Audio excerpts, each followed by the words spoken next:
जय हो बजरंगबली की दोस्तों।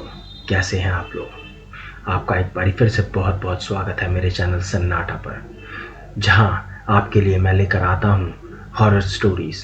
और मेरी ये कोशिश रहती है कि वो जो आम हॉरर स्टोरीज होती हैं उनसे कुछ अलग हटकर हो या उनसे कुछ बेहतर हो।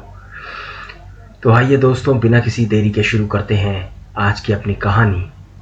हाँ दोस्तों, उससे पहले कि मैं कहानी शुरू करूं, मैं आपसे कहना चाहूँगा, अगर आपको मेरी वीडियो अच्छी लगती है या मेरी कहानी अच्छी लगती है तो मेरी वीडियो को लाइक ज़रूर करें और मेरे चैनल को सब्सक्राइब ज़रूर करें। अगर आपको कहानी पसंद नहीं आती है या कुछ ऐसा है जो कि आप चाहते हैं कि मैं बदलूं या बेहतर करूं, तो कमेंट सेक्शन में जाकर मुझे ज़रूर बताइएगा। तो दोस्तों, आशा करता हूँ कि आप सभी लोग स्वस्थ होंगे, अच्छे होंगे, भले चंगे होंगे और अपनी ज़िंदगी में कुछ अच्छा कर रहे होंगे। तो आइए शुरू करते हैं आज की कहानी बजरंगबली का नाम लेकर। तो दोस्तों, क्या आप लोगों ने कभी सोचा है कि अगर आप एक ट्रक ड्राइवर होते और माल की डिलीवरी करने के लिए अपने घर से कई सौ किलोमीटर दूर किसी अनजान रास्ते पर होते और उसी सुनसान रास्ते पर रात के अंधेरे में आप लोगों के साथ कुछ ऐसा हो जाता जो कि आपकी सोच से परे होता, तो आप क्या करते? तो आइए दोस्तों, शुरू करते हैं आज की कहानी, जो कि है देवेंद्र जी की, जो कि एक ट्रक ड्राइवर थे कई सालों से। आज की कहानी का नाम है रात की आखिरी डिलीवरी। रात के 3:06 जब देवेंद्र ने पहली बार ट्रक के कैबिन में किसी बच्चे के रोने की आवाज़ सुनी, उसने सोचा कि वो थका हुआ है, इस वजह से शायद ये सब उसे भ्रम हो रहा है। रात के 3:19 पर जब वही रोने की आवाज़ ट्रक की पिछली बॉडी से सुनाई दी, उसने सोचा कि शायद कोई जानवर अंदर घुस गया होगा। रात के 3:30 फिर वही रोने की आवाज़ बिल्कुल उसके कान के पास आकर बंद हुई। तब उसे समझ आया कि समस्या ट्रक में नहीं, समस्या ये थी कि वो जिस सड़क पर जा रहा था वो सड़क थी ही नहीं। देवेंद्र पिछले 17 साल से ट्रक चला रहा था। उस उम्र में जब उसके साथ के ज़्यादातर ड्राइवर शहर के छोटे रूट पकड़ चुके थे, देवेंद्र अभी भी लंबी दूरी के रात वाले रूट पसंद करता था। उसका कहना था, रात की सड़क साफ होती है, आदमी कम, झंझट कम। उस रात भी उसे यही लगा था। ट्रक में इलेक्ट्रॉनिक्स का सामान रखा था। कानपुर से एक वेयर हाउस तक माल पहुंचाना था। सामान्य रास्ते से जाने पर लगभग 8 घंटे लगते, लेकिन कंपनी ने उसे एक नया रूट दिया था, एक ऐसा रास्ता जो करीब 50 किलोमीटर छोटा था। मैप में सड़क नीली लाइन की तरह दिखाई दे रही थी और उसका नाम था भैरवपुर लिंक रोड। देवेंद्र ने पहले कभी ये नाम नहीं सुना था। उसने डिस्पैचर से फ़ोन पर पूछा, ये कौन सा रास्ता है? उधर से जवाब आया, पुराना रास्ता है, बस रात में ट्रैफिक कम रहता है, निकल जाओ। देवेंद्र ने वापस पूछा, क्या सड़क ठीक है? कुछ सेकंड्स तक चुप्पी रही। फिर डिस्पैचर बोला, हाँ ठीक ही है। देवेंद्र को उस ही पर थोड़ा अजीब लगा, लेकिन उसने ज़्यादा नहीं सोचा। रात के करीब 12:40 पर वो मुख्य हाईवे से मुड़ गया। पहले 10 किलोमीटर तक सब सामान्य था, छोटे गांव, खेत, कभी कभी कोई मोटरसाइकिल। फिर सड़क धीरे धीरे सुनसान होने लगी। स्ट्रीट लाइट खत्म हो गई, मोबाइल नेटवर्क एक लाइन पर आ गया और फिर पूरी तरह गायब। देवेंद्र ने मोबाइल डैशबोर्ड पर रख दिया।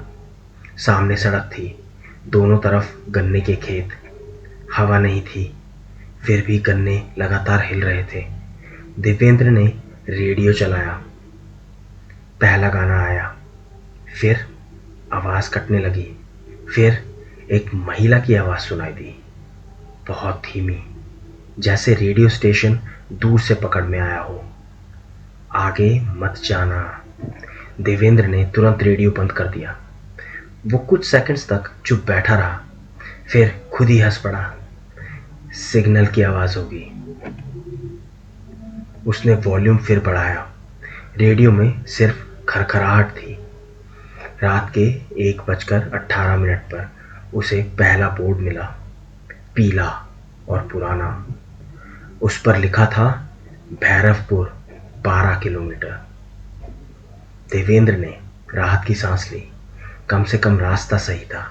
लेकिन बोर्ड के नीचे किसी ने लाल पेंट से एक और वाक्य लिख रखा था, वापस जाओ। देवेंद्र ने देखा, वो हंस पड़ा और ट्रक बिना रोके आगे निकल गया। रात के 1:43 उसे सड़क के किनारे एक आदमी दिखाई दिया, करीब 50 साल का, सफेद कुर्ता, हाथ में लालटेन। वो सड़क से थोड़ा दूर खड़ा था। देवेंद्र ने हॉर्न दिया। आदमी ने हाथ उठाया, लिफ्ट मांग रहा था। देवेंद्र ने ट्रक थोड़ा धीमा किया, लेकिन इससे पहले कि वो ट्रक को रोकता, उसकी नज़र आदमी के पैरों पर गई। वो सड़क से लगभग 10 फीट दूर खड़ा था, फिर भी उसकी परछाई सड़क पर पड़ रही थी, और परछाई ट्रक की तरफ नहीं, उल्टी दिशा में जा रही थी। देवेंद्र ने तुरंत स्पीड बढ़ा दी। आदमी पीछे छूट गया, लेकिन कुछ दूर जाने के बाद भी जब देवेंद्र ने शीशे में देखा, वो आदमी अभी भी सड़क के किनारे बिल्कुल वैसे ही खड़ा था, बहुत दूर। फिर भी वो उसे साफ दिखाई दे रहा था, जैसे वो पास ही खड़ा हो। देवेंद्र ने शीशा आगे कर दिया। आजकल मुझे कुछ भी दिखाई देता है, वो बड़बड़ाया। रात 2:06। सड़क अचानक बहुत संकरी हो गई। दोनों तरफ पेड़, ऊपर शाखाएं आपस में मिलकर सुरंग जैसी बना रही थी। हेडलाइट के अलावा कुछ दिखाई नहीं दे रहा था। फिर ट्रक के पीछे से आवाज आई, ठक। देवेंद्र ने शीशे में देखा, कुछ नहीं दिखा। फिर दोबारा आवाज आई, ठक। उसने रेडियो बंद कर दिया। तीसरी बार फिर वही आवाज, ठक। उसने ट्रक की स्पीड कम की।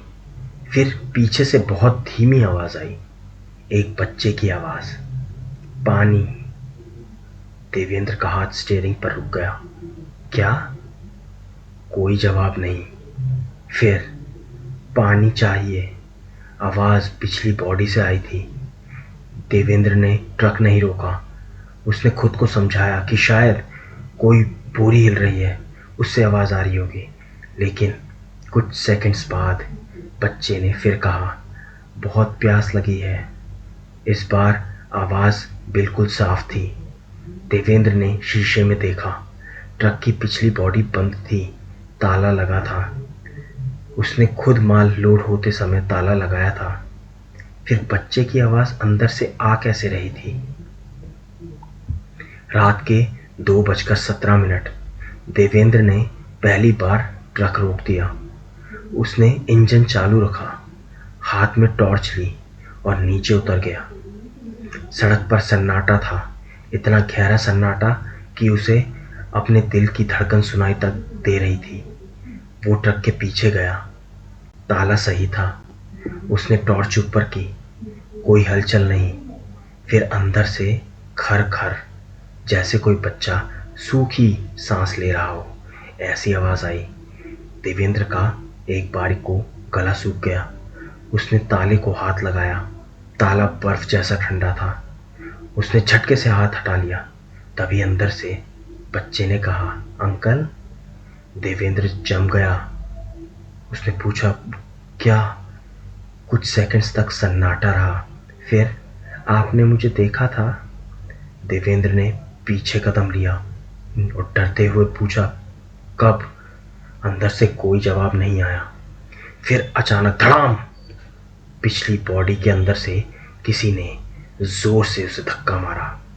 देवेंद्र पीछे गिरते गिरते बचा। फिर धड़ाम, फिर धड़ाम। उसने टॉर्च गिरा दी और भागकर कैबिन में चढ़ गया। दरवाज़ा अंदर से बंद कर लिया, लॉक लगाया, ट्रक आगे बढ़ा दिया। अगले 15 मिनट तक वो लगातार गाड़ी चलाता रहा। पीछे से कोई आवाज़ नहीं आई। धीरे धीरे उसका डर कम हुआ। फिर उसने डैशबोर्ड पर पड़ी पानी की बोतल उठाई, ढक्कन खोला, मुंह तक ले गया। तभी पीछे वाली सीट से आवाज़ आई, मुझे भी पानी चाहिए। देवेंद्र के हाथ से बोतल गिर गई। उसने धीरे धीरे गर्दन घुमाई। पीछे की सीट बिल्कुल खाली थी, लेकिन सीट पर पानी के छोटे छोटे निशान बने थे, जैसे किसी ने गीले छोटे पैर उस पर रखे हों। 1 2 3 4 ये निशान सीट के नीचे शुरू होकर फर्श पर जा रहे थे और फिर ड्राइवर की सीट के नीचे गायब हो रहे थे। देवेंद्र ने पैर ऊपर उठा लिए। उसने सीट के नीचे देखने की हिम्मत तक नहीं की। तभी मोबाइल बज उठा। स्क्रीन पर लिखा था माँ। देवेंद्र ने कॉल उठा ली। हाँ माँ। उधर से उसकी माँ की आवाज़ आई, बेटा कहाँ हो? रास्ते में हूँ माँ। कौन सा रास्ता? भैरवपुर वाला। फ़ोन के दूसरी तरफ अचानक चुप्पी हो गई। देवेंद्र ने पूछा, माँ? बहुत धीमी आवाज़ आई, बेटा? हाँ माँ, तू भैरवपुर वाली रोड पर मत जाना। देवेंद्र के हाथ ठंडे पड़ गए। क्यों? माँ ने जवाब नहीं दिया। फिर बोली, तू वहाँ है? हाँ। दूसरी तरफ से अचानक रोने की आवाज़ आई। माँ? फिर माँ चीखी, तू अभी वहीं से वापस मुड़ जा। कॉल कट गया। देवेंद्र ने तुरंत ब्रेक लगाया। ट्रक रास्ते के बीच रुक गया। उसने मोबाइल देखा, नेटवर्क नहीं था। उसने कॉल हिस्ट्री खोली। अभी जो कॉल आई थी वो वहाँ थी ही नहीं। कोई कॉल आई ही नहीं थी। देवेंद्र की उंगलियां कांपने लगी। उसने माँ को कॉल करने की बहुत कोशिश की, पर नेटवर्क था ही नहीं। उसने व्हाट्सएप खोला, कोई इंटरनेट नहीं। उसने जीपीएस खोला, स्क्रीन पर ट्रक की लोकेशन दिखाई दी। देवेंद्र ने स्क्रीन को देखा, फिर दोबारा देखा। नीले रंग का छोटा तीर एक ऐसी जगह पर था जिसका नाम था भैरवपुर, लेकिन उसके नीचे एक और चीज़ लिखी थी, यह क्षेत्र 1998 से निर्जन है। देवेंद्र की सांसें अटक गई। उसने नक्शा जूम किया। गांव दिखाई दिया, घर दिखाई दिए, मंदिर, स्कूल, एक तालाब, सब कुछ। लेकिन सड़क, वो सड़क जिस पर वो खड़ा था, मैप पर थी ही नहीं। देवेंद्र ने ट्रक पीछे मोड़ने की कोशिश की, पर सड़क इतनी संकरी थी कि मुश्किल था। उसने गाड़ी पीछे की, 20 मीटर, 50 मीटर, फिर एक मोड़ आया। वो मुड़ा और सामने वही बोर्ड दिखाई दिया, भैरवपुर, 12 किलोमीटर। देवेंद्र ने ब्रेक मार दिए। वो कुछ सेकंड्स तक बोर्ड को देखता रहा। फिर उसने ट्रक को घुमाया, दूसरी दिशा में गया। 5 मिनट बाद फिर वही बोर्ड, भैरवपुर, 12 किलोमीटर। उसका दिल डूब गया। उसने तीसरी बार दिशा बदली, पर फिर से वही बोर्ड उसके सामने था, भैरवपुर, 12 किलोमीटर। जैसे सड़क उसे गोल गोल घुमा रही हो। रात के 3:06। अचानक पीछे से बच्चे की रोने की आवाज़ आई, इस बार बहुत साफ, अंकल। देवेंद्र ने आंखें बंद कर ली। चुप हो जाओ। अंकल चुप, मुझे ठंड लग रही है।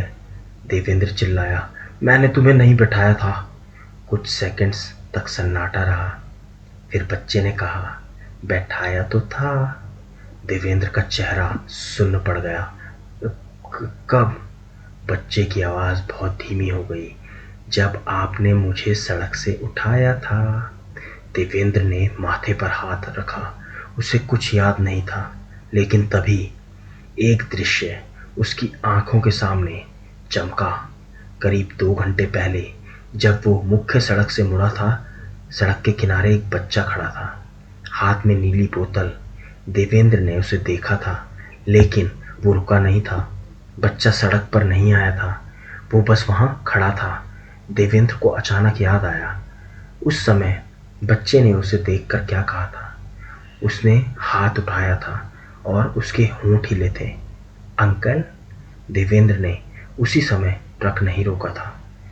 फिर वो बच्चा ट्रक में आया कैसे? पीछे से फिर आवाज आई, आपने मुझे उठाया था।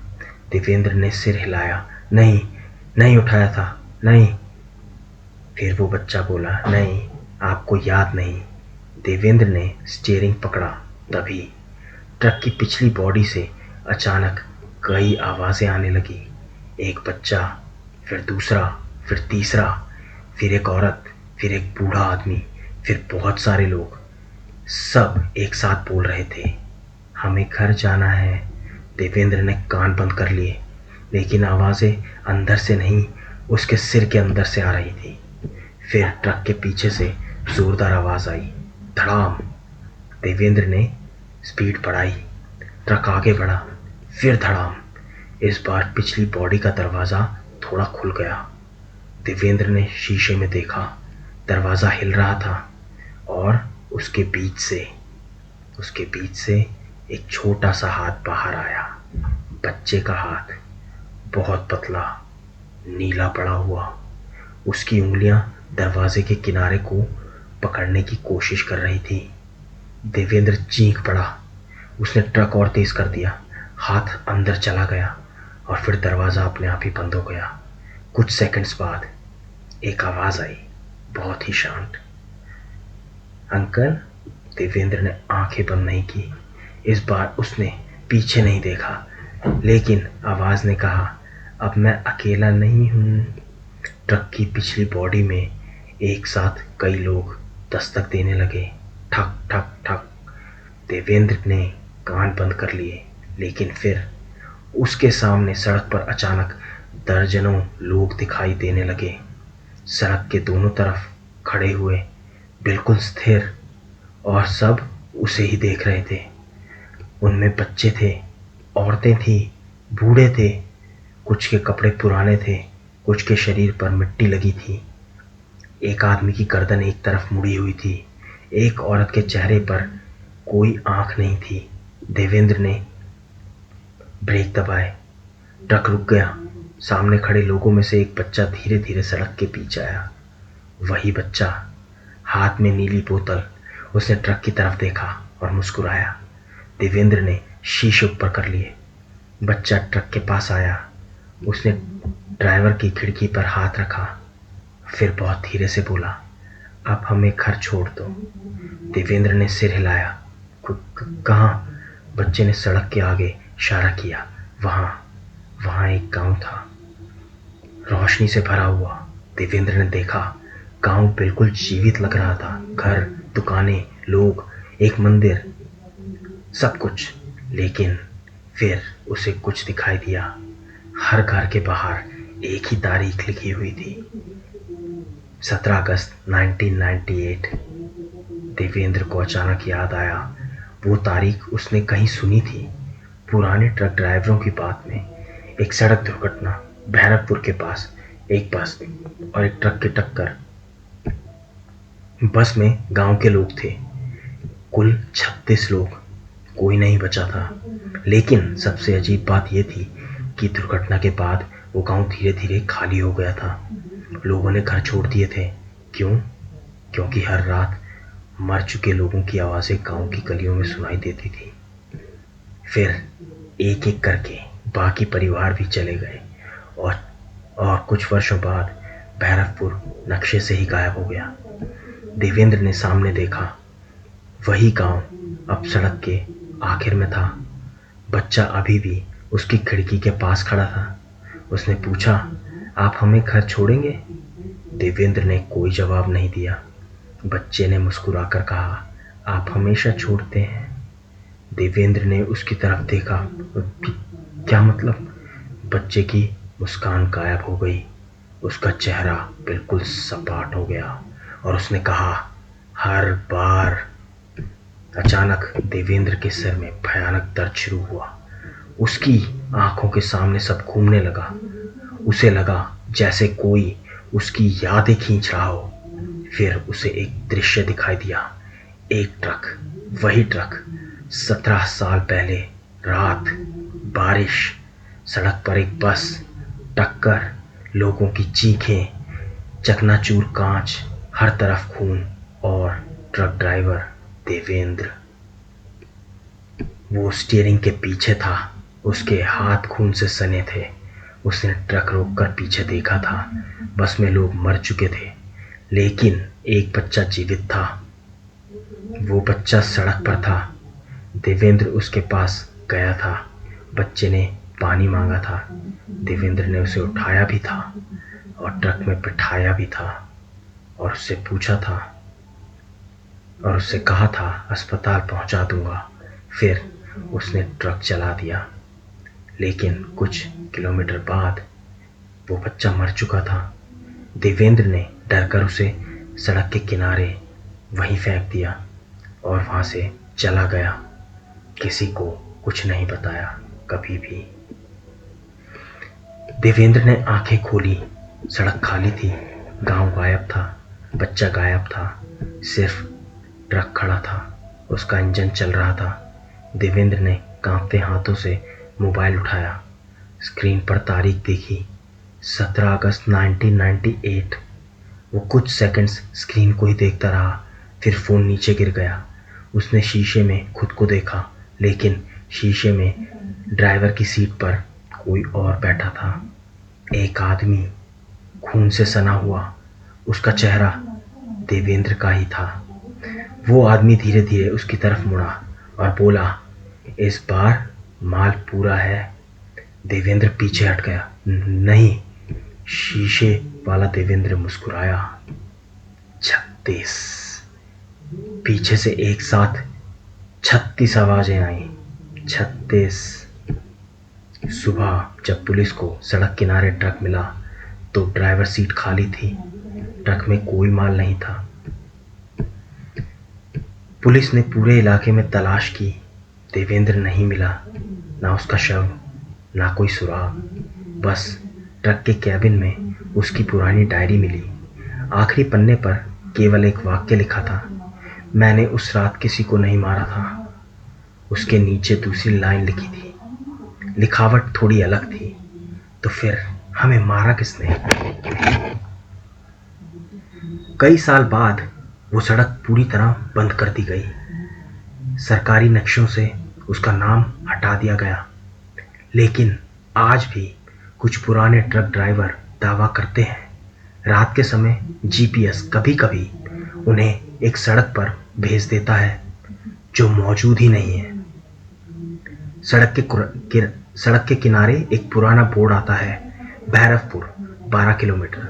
और अगर उस समय घड़ी में 3:06 हो तो ट्रक के पीछे से एक बच्चे की आवाज सुनाई देती है, अंकल। अगर ड्राइवर ट्रक रोक देता है तो कुछ नहीं होता। कुछ मिनट बाद बच्चा फिर पूछता है, अंकल हमें घर छोड़ देंगे? और अगर ड्राइवर जवाब दे दे तो जीपीएस स्क्रीन पर उसकी लोकेशन बदल जाती है। वहां एक ही जगह दिखाई देती है, भैरवपुर। साल 1998। और उसके बाद उस ट्रक का कोई रिकॉर्ड कभी नहीं मिलता। लेकिन कभी कभी किसी सुनसान हाईवे पर आधी रात के बाद एक पुराना ट्रक दिखाई देता है। वो धीरे धीरे आपके पास से गुजरता है। उसकी ड्राइवर सीट पर कोई नहीं होता, फिर भी ट्रक चलता रहता है। और जब वो आपके सामने से निकलता है तो उसकी पिछली बॉडी के अंदर से बहुत सारे लोग एक साथ फुसफुसाते हैं, हमें घर जाना है। और सबसे आखिर में एक बच्चे की आवाज़ आती है, बहुत धीमी, बहुत पास, अंकल इस बार हमें छोड़कर मत जाना।